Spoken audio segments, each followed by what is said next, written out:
Hello, everybody. Chris Van Vliet here with 19 Action News, and I am interviewing someone right now that is one of the most entertaining sports entertainers / wrestlers in the history of the business, in the history of the WWE, in the history of all things that are meant to be. My guest at this time, the newly crowned Intercontinental Champion. And the best-looking Intercontinental Champion in the history of all pro wrestling. And you know, Chris, that every single week I go out and work harder than everyone else. Week after week, match after match. You know that I'm the best, and that's why I have this belt right here. Why didn't you bring it?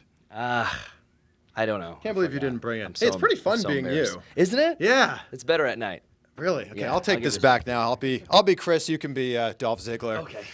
The last time that we spoke on camera, I got booed. I've never been booed during an interview ever. That was great. Well, it's long story short. Was it SummerSlam? WrestleMania Access. WrestleMania Access, and it's all about they have the fans, WWE Universe, who are there. They pay hard-earned money to come in and wait in line so we can talk to them for a second, sign an autograph, take a picture, and they are on the clock when they get in there to bounce around everything they can. And while waiting in line, people are starting to get cut off. And it's like, oh, real quick interview, guys, sure. And there was one before you, and then another one before you, and I had to talk to someone else, and they had had enough. They said, oh, hey, yeah. Listen, they booed you out of the building, even though we were talking very nicely about them. But it's like, hey, this is it. If we don't get the autograph here, we don't get one. So you said 1 minute, and the crowd literally counted down. Yeah. And then, you know what? To be fair, they didn't count a minute. They went like 60, 59, 58, and it was like, listen, guys, those aren't real seconds. You got to do Mississippi in between. Yeah. Speaking of Mississippi, I'll be there Saturday. No big deal. Jackson, There you go. Mississippi, Saturday night. I don't even know how you keep up with your schedule. I usually check my ticket at the airport, and I'll go. The best is when we come in, going through customs through Canada or coming back from overseas. And they're like, where were you? Where are you headed? And I go, open some paperwork. I guess I was in Istanbul, Turkey, and we're going to Memphis, Tennessee, I guess. Yeah, it's crazy. I never know where I'm going. How do you get your tickets? Are they just emailed to you from WWE Travel? We get a travel email a couple days before. I take a picture of it so it's constantly in my phone just in case something, and someone can ask me and go, hang on, I got it here. And we'll know when our flight is, what the drive is, what cities. We're all set up all the way through Monday and Tuesday for TVs. Even though you don't have the championship with you here today, it's somewhere in Cleveland, yes. I guess. Could be back there. You it never might know. be. There's a lot of things back there. What does that mean in your whole career? What does winning that championship for the second time mean for you? It's awesome. It's a great time for that championship to be paired up with me because about a year straight of just losing and trying, and like you said in that great promo earlier, how you work harder than everybody else. Yeah, that was Dolph, actually. Yeah, I know. That doesn't always pay off. You can work as hard as you want, and sometimes it's not in the cards for you to be the champion or be the top guy or be talking on a microphone or to be the focus of a show. But lucky for me, I'm right now engaging in some time with The Miz, who always is talking on the microphone. Not so much entertaining, but constantly talking. You know what they say where it's like it's cool, like quality over quantity. That's not really his thing. But the fact that he's always on the microphone and me representing the Intercontinental Championship as this workhorse title has kind of made this perfect storm of making this title very, very relevant and important, and it's on its way to becoming that much more important. In the grand scheme of your career, break down your top three for me. Yeah. Top three, what? Top three career Dolph Ziggler moments. And it doesn't have to be winning a championship. It could just be things that stick out for you. Wow, let's see here.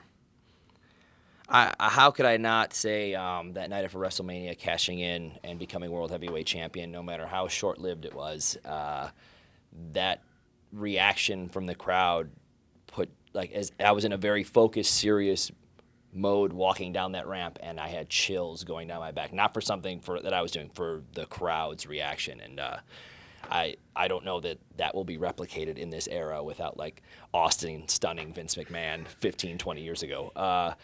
So that was amazing. Let's see. And that crowd was awesome. Ridiculous. They had a long week. They had access all day long. They were tired. They had to go They went through the entire WrestleMania and all those travel plans. Everyone from other countries, other cities, and the fact that they could enjoy that moment and we could share it with them was an awesome thing. The other two probably won't pale in comparison, whatever they are. It's like a video game or an action figure, or getting hired by WWE, getting a phone call saying, tomorrow you're going to be on and you're going to be a caddy. And you go, okay, at least I'm on, Okay, take the good with the bad here. Like, I'll go be a step up next time. What's that, cheerleader? Okay, cool. And you go, okay, make the most of it. Be the best cheerleader you can be, so when they need somebody to step up, you can be the guy, and whether you were supposed to be or not, became the guy. And look at you now. Yeah, You right? have hair that goes almost halfway down your back. I know.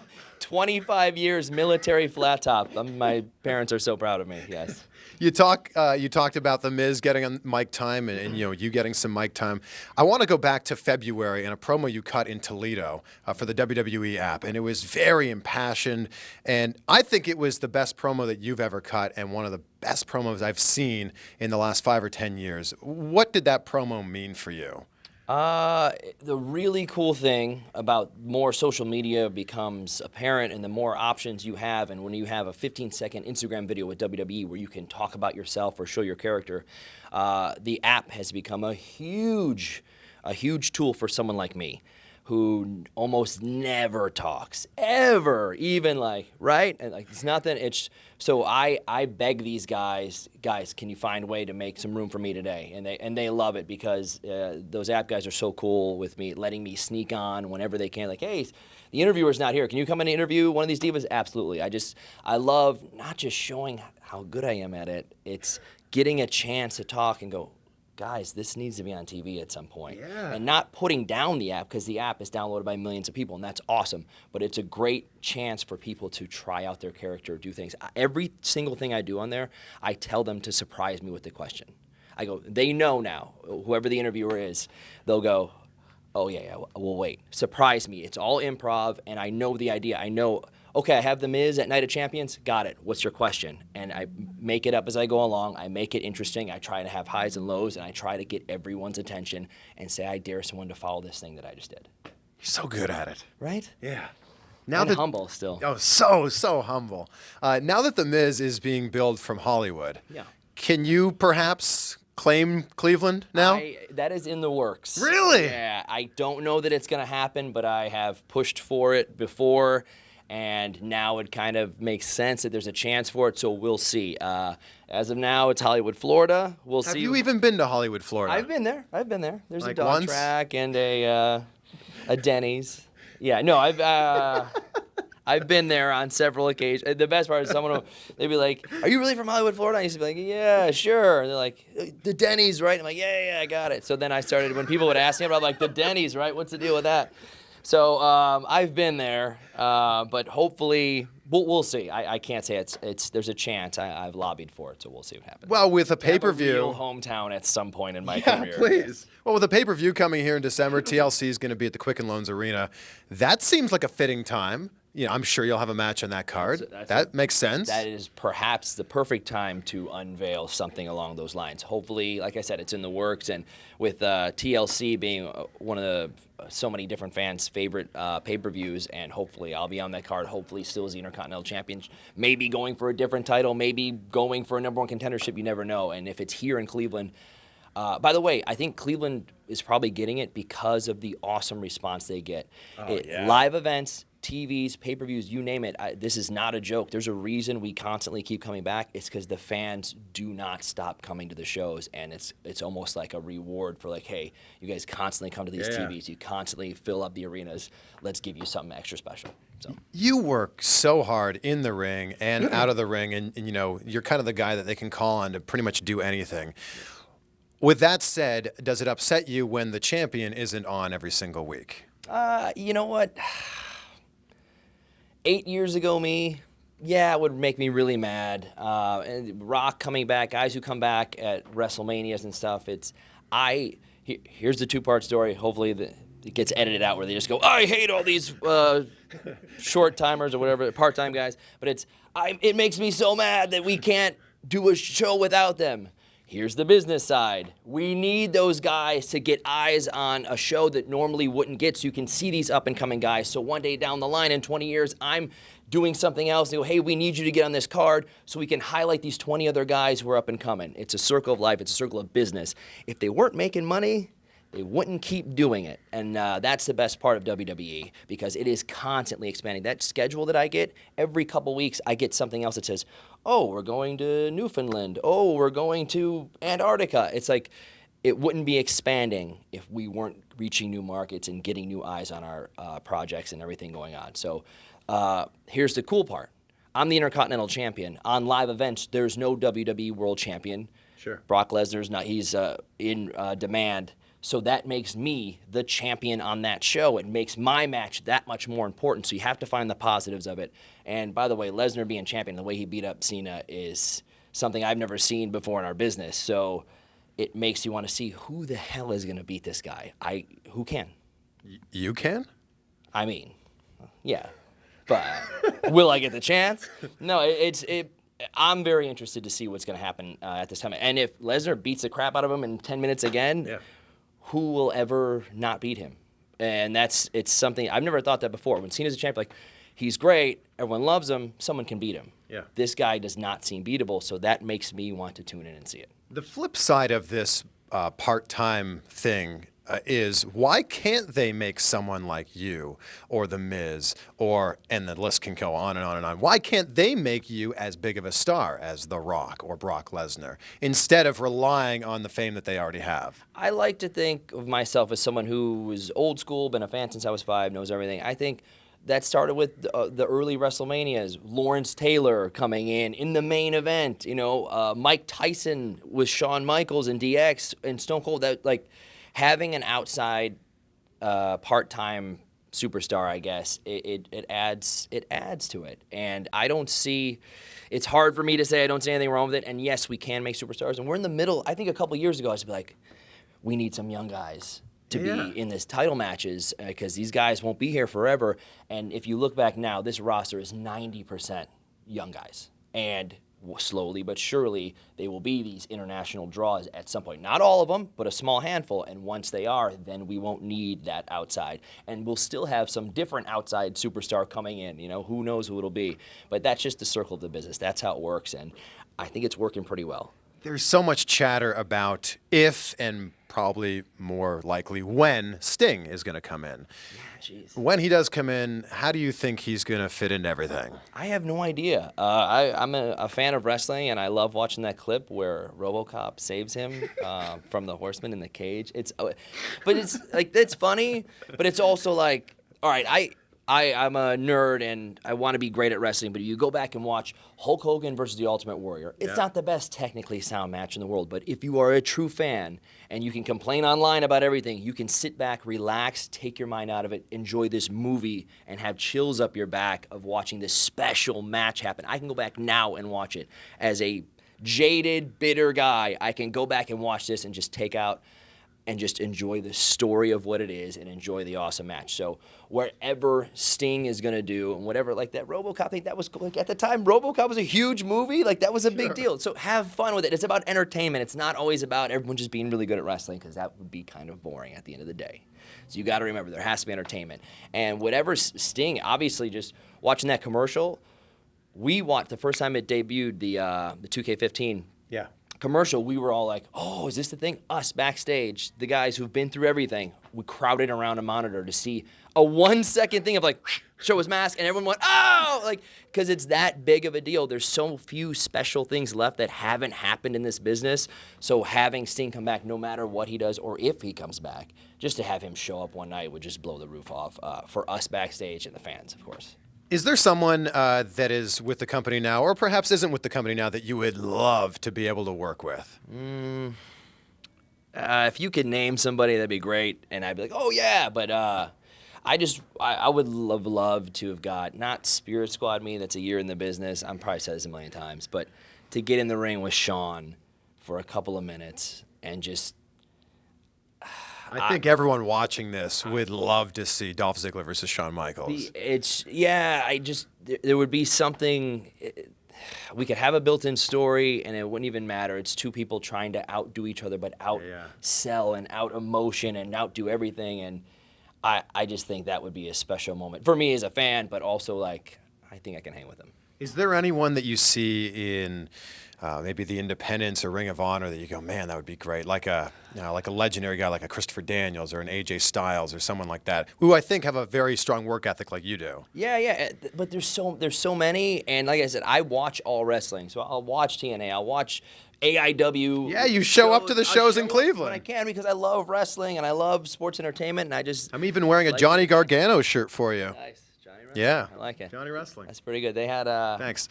Yeah, there's a Manziel shirt, but it's a brownie doing this. Yeah, You guys see yeah. that? I was trying to get my hands on one of those. But I love wrestling because I've been a fan my whole life, and that usually makes you appreciate being a WWE sports entertainer at some point that much more because of loving it. So that's why when I get to a show, I'll do it. Any kind of wrestling, I watch it. There's so many hardworking people out there, and anyone you name would be like, yeah, that'd be great to get in there with them, because you can see it a lot in their work, that if there's someone who truly cares about being the best, and it goes, man, I wonder what we could do, you know? We're just a couple days removed now of the news of Shawn OHair, who I thought was incredible in WCW. He passed away, and this is like one of 200 stories of the last 10, 15 years. Does it ever make you go, man, perhaps I should pick a different occupation? No, it doesn't. It's sad, though, because there's people that you meet for a long time. There's people that you've heard through in passing, and everyone, for the most part, is like, this great guy, he did this great, we love this guy, and it's unfortunate that it happens. And we always have our eye on it, saying, oh, another guy in our business. I don't see it that way. It's just unfortunate for anybody to pass away like that, but it sucks when you know them, because there's so few. I got a small group of like 5 friends that I hang out with, and then everyone around the world, when one of us is in trouble or something, you'll get a text or a Facebook, and it sucks when it's bad news like that. Do you ever think about life after wrestling and what you're going to do from there? Yeah, all the time. I've been slowly. We don't get a lot of time off, or I don't. I get about a day and a half a week, but once in a while I get 2 nights. And like today in Cleveland, so I'm taking full advantage. I'll have a 48 hours, a 46-hour schedule, I think. And but when I get a chance, I zip over to LA. My brother's out there. I've made a lot of connections, not just through wrestling, but through Twitter and making jokes, through comedy circuits. And I just in LA for SummerSlam, I had 2 nights of improv with my brother. I did a fun podcast. I did 8 minutes of stand-up. I got to roast on the Tournament of Nerds at the Upright Citizens Brigade Theater, who have been awesome to me. And it's just making all these relationships and just having a bunch of different entertainment ways, whether it's taking some time off from WWE down the line or just constantly never having a day off. I just like doing this, and it's such a blast for me. Speaking of life after wrestling, I had a very interesting conversation here in Cleveland with Phil Brooks. And he told me that he would, quote, never ever be back in a wrestling ring. Do you believe him?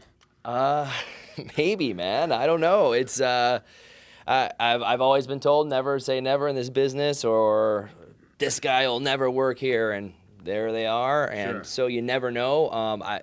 So far, of all the nevers I've ever heard, none of them have ever stuck. But you never know.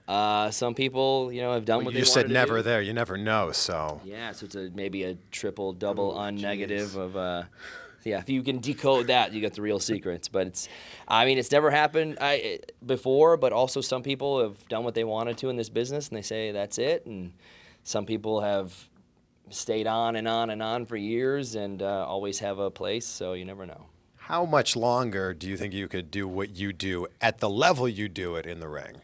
I've been very fortunate. I do things a lot harder than some. But I do them safely. I have never injured myself or anyone else, and any time off I've ever had were from miscommunications from others. And for the most part, it's anything I do to myself, I want it to hurt. I want it to be different than everyone else's, but it's safe. And I think I can do this for. I feel great. Every couple of years, I go, oh, I'm kind of banged up, and then I go, I feel great. I'm on like a 36-hour vacation, and I feel great, and I still put my body on the line every night. I would like to be able to make it that much more important when I was putting my body on the line, and I think we're slowly getting to a point where that is. But still, there's a reason. There's a reason the guy who loses every night for 10 years has the entire crowd chanting his name louder than Cena sucks. It's because I do what I do really well. So I'm going to keep going forward from here on out. Is there any move when someone calls it in the ring where you go, I don't want to do that? I'm usually pretty easygoing, but no, there is. I don't take backdrops well. Okay. And that is All a right. very basic, like, second day of wrestling school, learning how to take backdrops. So I found a way to work around it. I can still do them, but when I do things, I want to do things better than everyone else. When I wanted to introduce some amateur wrestling 6 years ago into my character, I was like, yeah, what about an ankle lock? I can kind of throw in I used to throw in the legs in Kent State all the time and ride, and I can slide out. And like, are you going to do it better than Kurt Angle does? Probably not. Okay, I'm not going to do that. So when I pick on adding something in or adding a certain way of taking something, if I'm not doing it better than anyone else, I try not to do it because I want everything to mean something and everything to be better. I know you've heard the comparisons to Billy Gunn. Do you do the Famouser as like homage, paying homage to him, or are you doing it because you're great at doing the Famouser? It's not homage to him. I was a huge fan of his as a kid, huge fan, because there's some people who just like, I'll show everybody, I'm just going to scowl and wear black trunks and show everyone that I'm tough and cool and I'll wear sunglasses indoors. And then there's guys like, I'm so confident that I'm so good at this that I'll wear the craziest outfits, I'll do the craziest things, but when we get in the ring, I'm going to do it better than everyone else. And I was like, I like that, and I related to that. The reason I found the Famouser is, one, I was a fan, but two, there's so few moves left that everyone else wasn't doing at the time that I was like, what the hell can I do? Oh, I like Billy Gunn. What does he have? I went through like the video game that I had and like, okay, he does this big tilt-a-whirl slam. I'm not really a big guy. I can't do it. Oh, Famouser, no one does that? Perfect. I'll take it, and I can. It's funny because I'm pretty athletic at every sport, but they say it so much more athletic than some people in this business, but it's not. Those guys are all crazy athletes. I get to focus more on me doing that sometimes. Can you not get to a point where you invent a move? Or does that have to go through like many levels of clearance? It's weird because you have to be able to do it on everyone. Right. You have to be able to the last second just go, here it is, go, and someone will be like, what? And it's just, you have to be good at it, but you also, it's got to be good. It's got to be not a close variation of something someone already does, and everybody does everything. So I try to take moves that people do and try and jazz them up. I try to take a drop kick and make it something that goes right to the guy's head with a snap on it, and I try to do, what else did I have? Oh, like a DDT. Like, oh, everyone's using these DDTs, whatever. Let me make mine like a finish where I can jump real high and come down with somebody. And especially with someone like Cesaro, we can make it that much more special. So I just try and find ways to put new spins on old things because we all steal. It's just, hopefully it's from 100 years ago, a little bit from this guy, a little bit from Flair, a little bit from Shawn, a little bit from Billy, a little bit from Mr. Perfect, and then to try and all make it your own thing, you know. What can we expect from the match with The Miz at Night of Champions? I feel like I love watching you guys work together. I do too, and this is it's fun because we have they're so different. We are so different people, but at the end of the day, we're just fans from kids from Cleveland who love this and go about different ways of doing it. And we can take it that he's a jerk from Hollywood, or we can take it that he worked really hard and had to go through a bunch of garbage of being some guy from a reality show who I wanted to kill him before I even worked here. I was like, this guy? And now it's like you realize what he's done, all the hard work he had to do extra just to get accepted by some of us in the locker room. Now you go, okay, no matter who you are or what you do, I appreciate that work ethic because from a different angle, I'm doing the same damn thing and we're trying to be the best. And the cool thing is, a lot of times on a live event or something like that, it gives Miz the chance to have match of the night because he's in there with me. I love how you say things like that.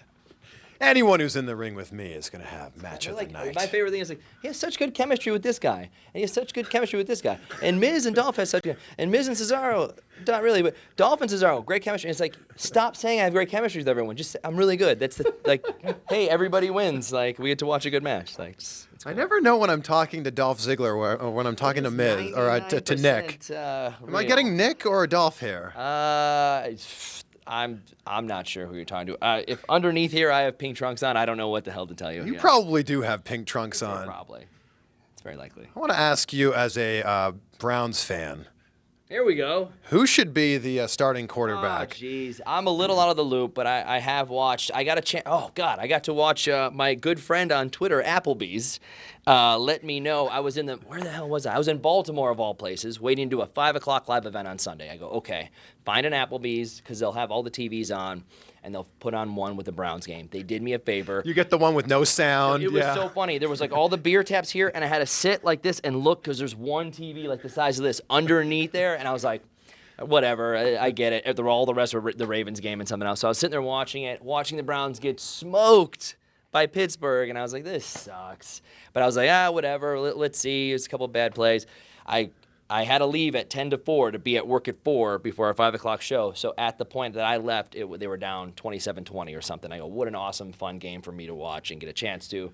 By the time I got to work, I had watched on somebody's computer screen, watched them lose, but it was a close game. But the fact that I'm out of the loop, Hoyer ended up playing not that bad. Manziel, everyone's excited for, big ratings draw, everyone's talking about him. Let him ease on in there. It shouldn't be 2 bad drives. I'm like, we need Manziel in here, like we always do with every quarterback situation. But slowly but surely, hopefully they'll let him in there and let everyone see what he can do. Because I watched preseason too, and they both seemed pretty good. And finally, you must be excited with LeBron coming back. Yeah. There might actually be a championship here in Cleveland other than the ones that you and Miz bring here. Right. Like I said, me and myself and Miz, no matter what, at the end of the day, even if I hate his guts, he brought a WWE world title to Cleveland, and I got a world title and a couple IC titles and a bunch of other ones. But I mean, who wants to brag about that? Who's counting? But no, how cool is that? We got, it's fun to watch. Like, I'm a huge Lake Erie Monsters fan. I can't wait for hockey season to start. I'm really looking forward to Manziel getting in the game for the Browns. All eyes are on the Browns. LeBron's coming back. Everyone who burned their jerseys just has to buy a new one. Cha-ching for him. And it's like, how cool is it to be a Cleveland fan right now? And by the way, we're all diehard fans when they go 0-16 or they go 0-82. It doesn't matter. We're all behind them. Now, to get behind a franchise that has a chance to win some championships, it's going to be a great time to be a Cleveland fan. Well, he is the Intercontinental Champion. Dolph Ziggler, I appreciate your time. You got it, buddy. Thank you so much. You're the man. I love that you always make time for us. Always, and I am the man.